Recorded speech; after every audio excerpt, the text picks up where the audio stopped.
Welcome to Let's Talk Health.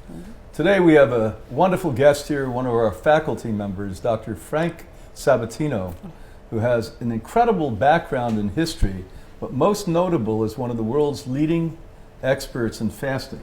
Welcome, Dr. Frank. Thank you so much. It's a pleasure to be here, really. So a lot of listeners around the world are hearing about fasting. It's become, as you know, more popular than ever. Tell us about the benefits of it. Yeah, there's a long history of fasting in clinical work that goes back, so it's interesting that now it's got a heyday of popularity because the research world has put it on the map too. People like Luongo in California, people doing research on cancer and nutrition.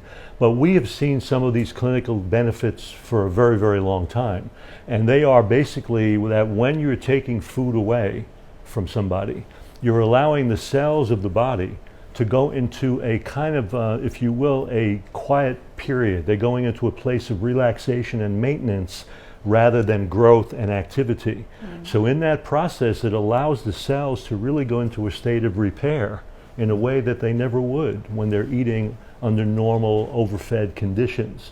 So we see, for example, the body will be able to reduce inflammation. It will be able to get rid of things that really don't belong in there. It'll protect what it needs most while it gets rid of what it needs least. So we see cysts and tumors and growths dissolved in the fasting state by a process called autophagy. So we see healing, we see recovery, we see cell repair, and we of course see energy now being directed for detoxification. So pulling out all of those things that we've stored over a very long time in our tissue, stuff that can provide irritation and damage to the body. Now the body has energy to mobilize it and remove it and move it out. So we see tremendous benefits on all of those areas. When you think about this, Dr. Sabatino, isn't it amazing that the evolutionary process of the human body built this in, this healing mechanism that's one of the most powerful, if not the most powerful, right, of all? Yeah, it's kind of interesting because if you look back as you bring it up in an evolutionary sense, it appears that there were times as an animal that we are, as a species that we are, where food might have been very abundant and we would be able to eat. But because of the pressures of very, environmental factors that might have been challenging in the past, we had to adapt to periods of scarcity. Right. And it appears that the body, in adapting to the lack of nutrition, created a whole set of cellular responses that are brilliant. They're just wise and incredible and intelligent for adapting to that threat of scarcity. Yes. And what's intriguing is that in adapting to that, it created opportunity to heal in ways that we could never have even imagined. No, and what's, as you pointed out, and sort of tongue-in-cheek from you, I understand it is me, they're finally catching up with what we observe, but thank goodness, because now we have data to support what we know is real. Yeah. Yes. You got to realize that this clinical fasting thing goes back to people like Herbert Shelton back in the 30s and 40s. Well, how about Hippocrates? And himself? yeah, I mean that too, Yeah. and Hippocrates himself. But Yes. even in my own work, we were fasting people back in the 60s and 70s. Yes. So when you think about it now, it's almost 60 years later, and it's getting this incredible heyday of popularity. And it's wonderful because it's one of the most misunderstood but most powerful supportive tools for healthcare. Yeah, when you say don't eat, people immediately think starvation. And it's the total opposite. There is a starvation, but we're talking about a resurrection, not starvation. Let's address that 1 second because I think it's an important point, because for many physicians and people, professionals, they have always equated fasting with starvation. Yes. And as you mentioned, they are not the same things. That's right. In fasting, you have adequate reserves on which you can live for a very extended period of time. So in a way, you're actually eating, but you're really self-digesting. When you exceed those reserves, you now embark in the area of starvation. But in fasting, all the vital signs, all the activity of the body is very stable. Blood pressure will drop and stabilize. Pulse will get very normal and regular. In starvation, chaos is the rule, where your blood pressure can drop, your body temperature will drop, and it'll just move toward death. In fasting, we're living on reserves for very extended periods of time in a very comfortable way. That's right. We've got to remind people it takes many, many weeks to even begin starving for most people, unless you're underweight or anorexic at this point, and then many months in other cases. So when we come back, we're going to talk to Dr. Sabatino about how he became interested in this when he was a professor studying longevity and caloric intake. We're going to be right back.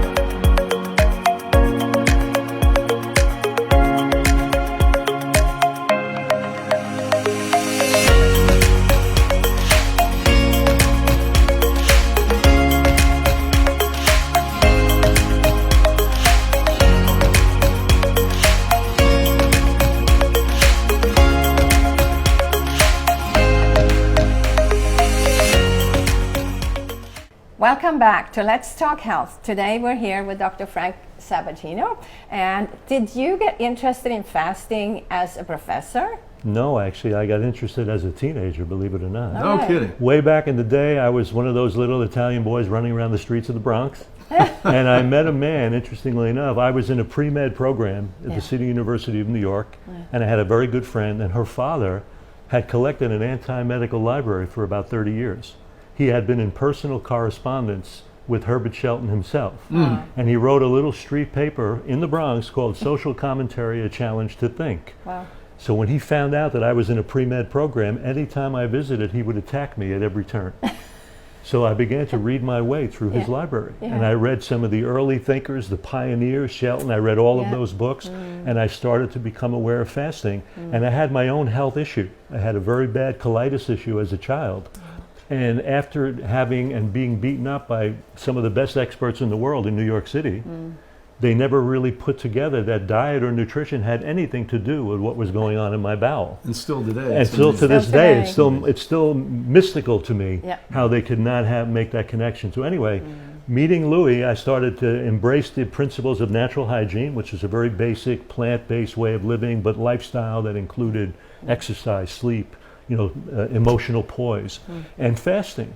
So I actually did some of my own first fast as a teenager on my own for even 24 to 48 you're hours. 18, 19 years old, and what did your Italian mom think of this? Well, as you can imagine, sometimes I would sit down fasting at those big Italian meals that went on for 6 or 7 hours. I would smell the food, I would do all of that, and they thought I was crazy. They thought I was out of my mind. I mean, the idea of voluntarily abstaining from food in an Italian household, unless there's a famine, they thought you're out of your mind. So anyway, but from that point, I realized that medicine was not going to be my path, and I went into chiropractic because I knew I could be a licensed physician in a drugless manner. And once I did that, I started meeting many of the hygienic pioneers that had fasting centers. So I met Dr. Burton, Dr. Scott, all of these, Dr. Sidwa from England. And I started to really understand and got to know that. And then I went on to my chiropractic training and decided that fasting would be a better way for me. And when I got out, I did an apprenticeship with Dr. David Scott, who ran one of the biggest fasting clinics in Strongsville, Ohio, outside of Cleveland. And then I got my first job from there in my late 20s, running the Shangri-La Natural Hygiene Institute in Bonita Springs, Florida, which was a landmark place. I mean, we had 120 people a week in season, and we had 60 people water fasting, and I was the only doc. It was $300 a week back then, so it was a place where everybody could go. So that was really my beginnings of doing that, and when I became a professor, that was after my PhD work, so I gravitated toward a lab that did the kind of the landmark work on calorie restriction and aging. Well, that was a big jump. So you're a chiropractor, you're working in the field, serious healthcare. And I was running a place like Shangri-La, which I ran for 2 years. And like Hippocrates. And then I went and I did my apprenticeship with Dr. Scott before that, and I got that job at Shangri-La, and then I decided that I wanted to do research. So I went from there and went back into the Emory University School of Medicine, where I got accepted in their PhD program, and that's when I did my work on neuroendocrinology, stress, all of that.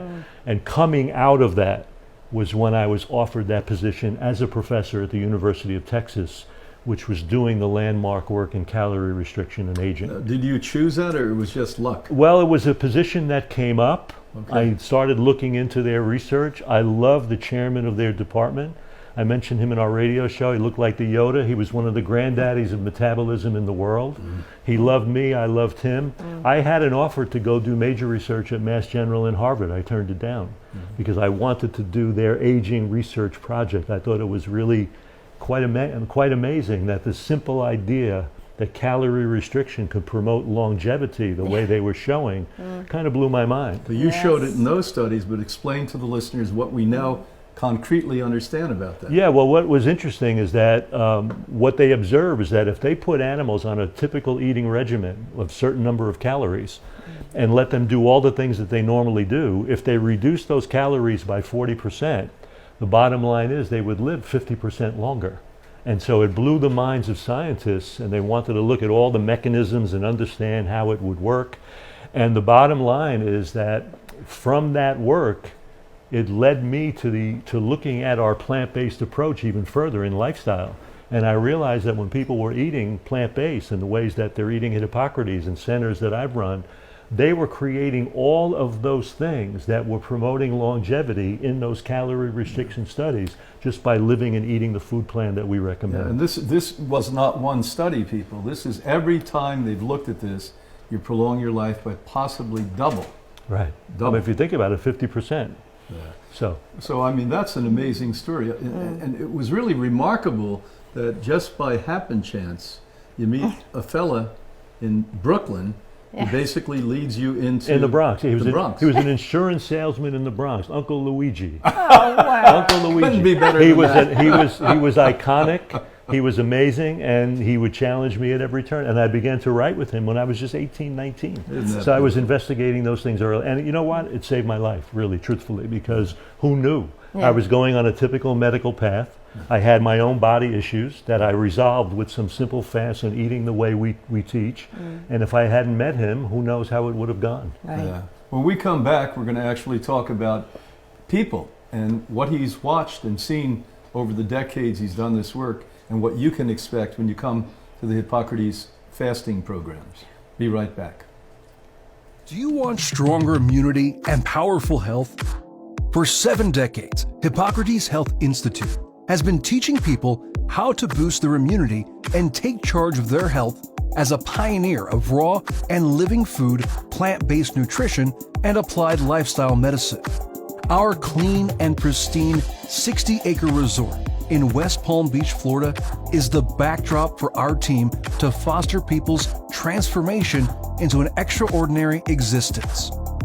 We are equipped with today's most relevant and powerful tools for boosting and recharging your immune system, including organic gourmet food, energy medicine, coaching and psychotherapy, elite fitness programs and fitness center, exceptional guidance, knowledge and education, organic salon therapy center, and recreational pools, spas, and saunas.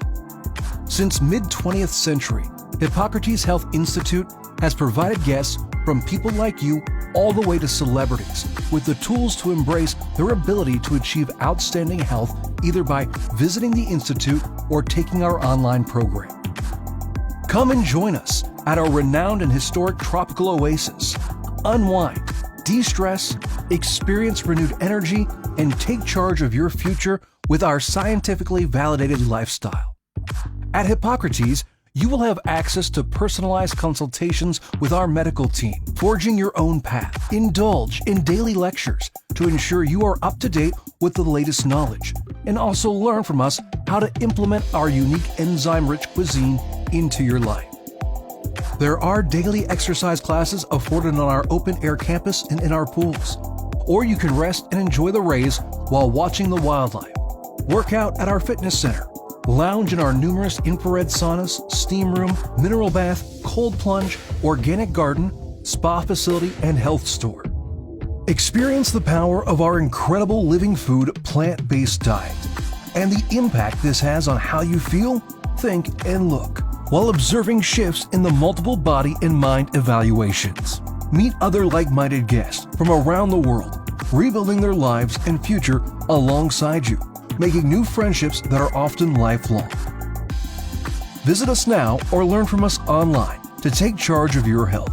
Contact Hippocrates Health Institute at www.hippocrates.com. www.hippocratesinst.org or call us at 561-471-8876.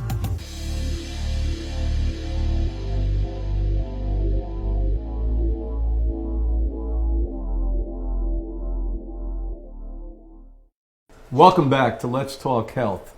We're here today with Dr. Frank Sabatino, who is a PhD, also a chiropractic doctor and a natural hygiene physician, and has as many years in this, over 40 years, as we all do. Yeah. Absolutely. In this, yeah. And the remarkable thing is we're starting on the very beginning of the year of light, as we call it, 2021, with fasting programs and the depth of expertise and experience he has. The most interesting thing to me that you do and that we have the privilege to do is watch the results of these processes. So tell us a couple of stories, the most remarkable things you've seen. Well, I'll tell you one because it really hit home to me because it didn't end well, but not by my doing. There was a young woman who came who was a teacher. She was in her early 20s.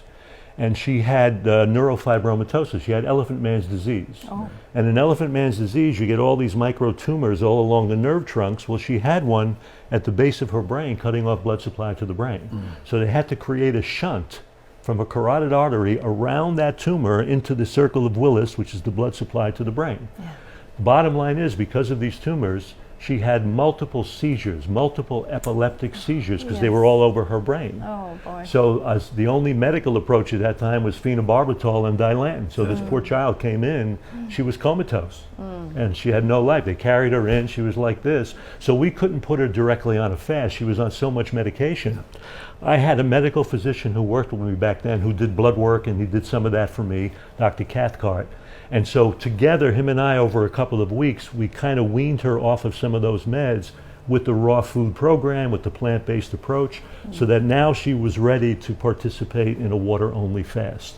And her mother was very supportive. She wound up fasting 30 days. Now, you don't plan on that, because when we fast, we do it one day at a time. I make rounds, we check vital signs, we do all of those things routinely.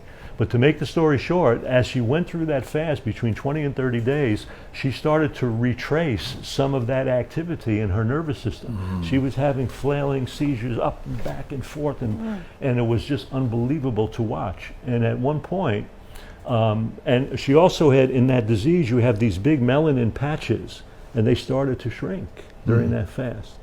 But what was interesting is the body in its wisdom knows what belongs in it and what does not.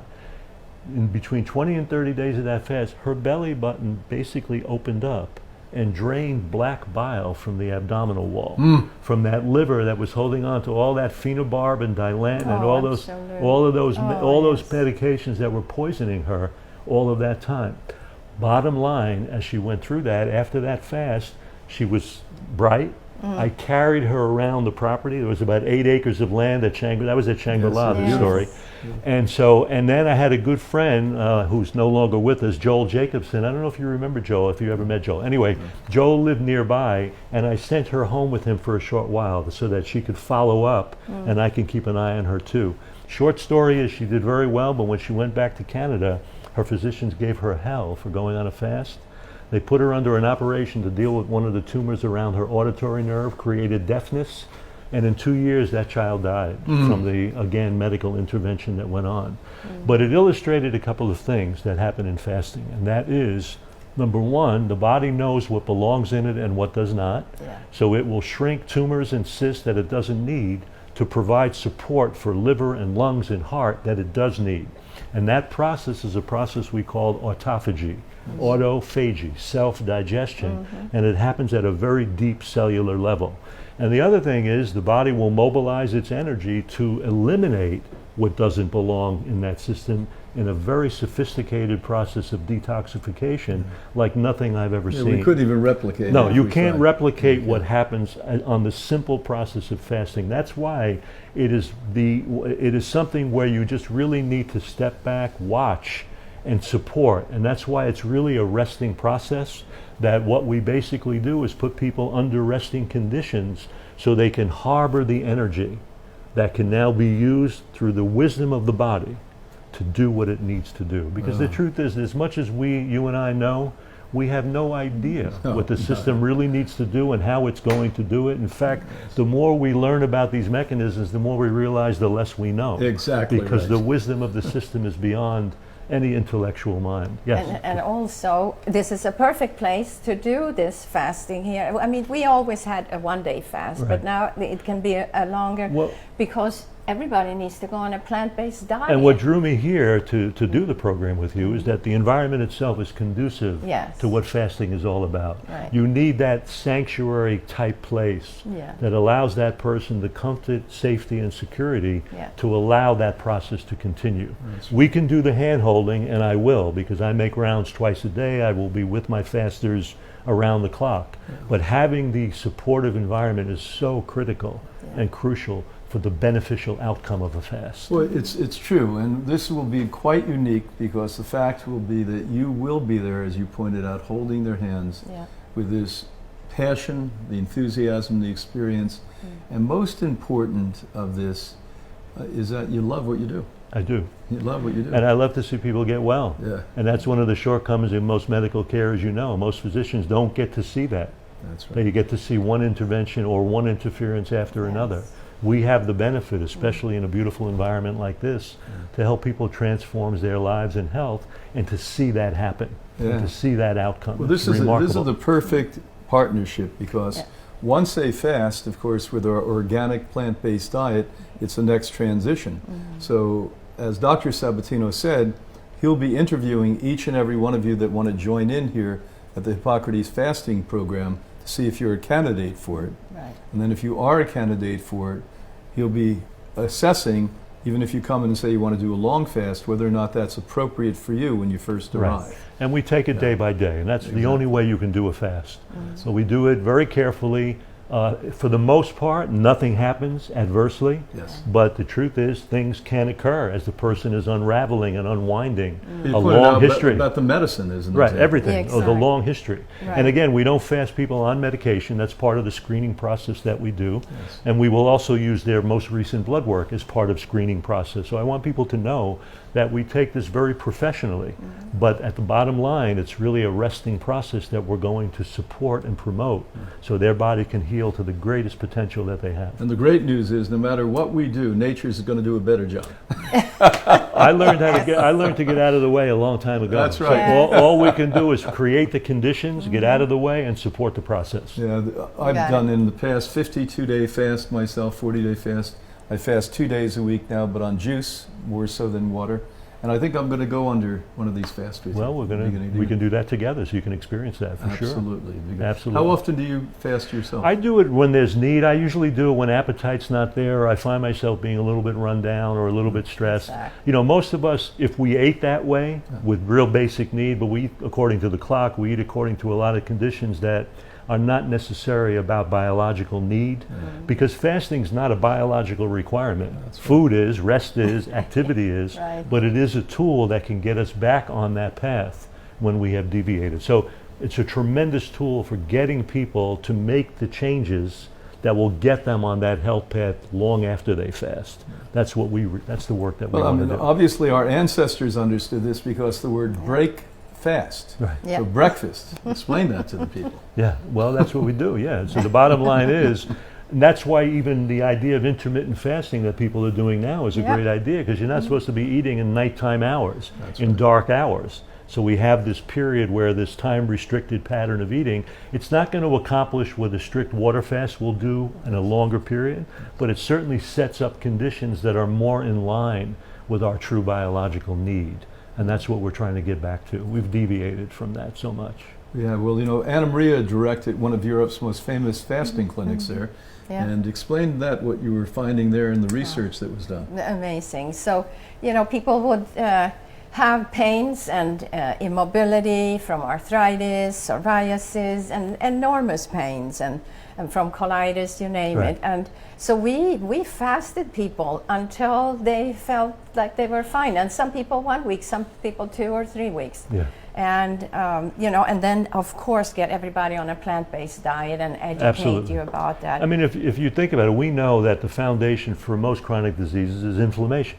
It's Yes. chronic inflammation that's run Absolutely. away from all the acidic components of diet and lifestyle that people participate in. Yes. Nothing is more powerfully anti-inflammatory than fasting. Right. And that's why arthritis, colitis, even Yeah. early stage cancer, these are all inflammatory changes. Yeah. And so having this here is just such an important adjunct to everything else that you're trying to accomplish. And until very recently, it was taboo to look at fasting and cancer, but the data is coming in now. And so this may be something that those of you who are alumnus, 80% of your return here, would consider doing, a new entry point for you to go to a different place, a different level, and really get that immune system engaged. And that's really, when you get rid of the inflammation, we get out of the way, and basically nature takes over and boosts that immunity so that you're not aging prematurely and not getting sick. Telomeres. Yeah, lengthen. if we have the time, we can do a short program just on fasting and cancer. I would love to do that because the research is profound, because cancer cells are intriguing in that they accumulate mutations that make them very successful at growth, Right. but very dumb at adapting. So when you create a stressful circumstance like taking away food, those cancer cells unravel. So what we find is that the fasting process helps the body deal with cancer cells more effectively, but it protects normal cells so that even if these cancer patients were doing chemotherapy, that chemo would not hurt their healthy cells as much if they were coming off of a short period of fasting. Isn't that amazing? Like I didn't know that till We call it recently. differential sensitivity of these cells. So it's really Yes. remarkable. It So is remarkable. fasting has major benefit for cancer patients. Yeah, we relax the cell, Yep. we cut off the food, the sugar, Yep. we get rid of the animal-based food that reduce the oxygen, and basically that's the environment. Cancer and viruses, mold, yeast, they all love to grow in that. Yeah. And man, you're set up to get healthy. So until next week, remain healthy, remain happy, and most important, recognize you're in total control of your life and nobody can take that away from you. Be well.